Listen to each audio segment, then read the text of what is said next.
Hello and welcome to MedEd Media. My name is Luke Farmery and today I'll be giving a screencast on the General Medical Council's Doctors' Use of Social Media Guidance.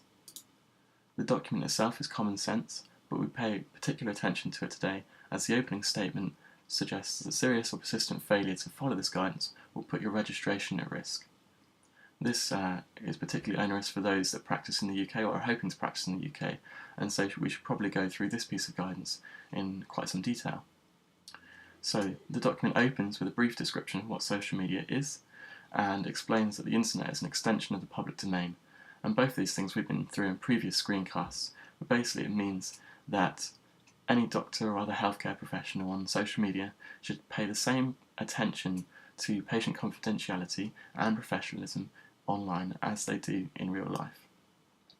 The guidance also suggests that if you have local social media policies at your hospital, you should follow them. And again, this is common sense. The guidance also identifies the risks associated with social media in terms of blurring of professional and personal boundaries, breaching patient confidentiality, and also your own personal privacy.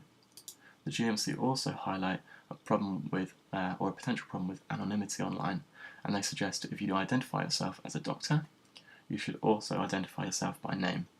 The key words here are if and should, and there's been a lot of discussion online around who this actual particular piece of guidance applies to.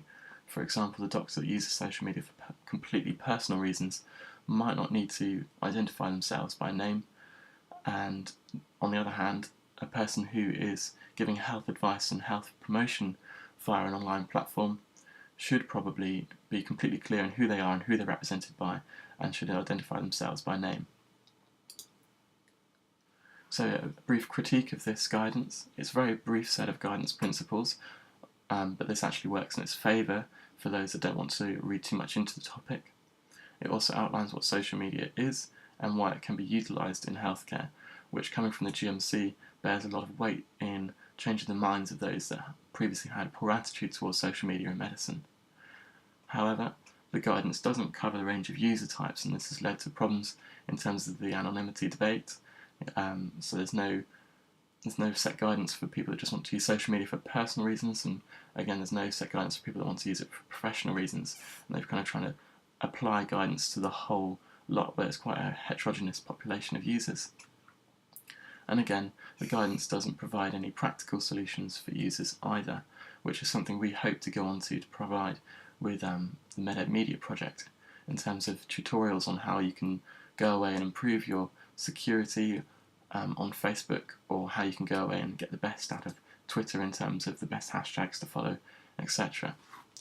But that's all to come in the future. For the moment, thanks for listening, and if you have any queries or questions or even suggestions, then all the contact information you need is right here on this slide. Thanks again.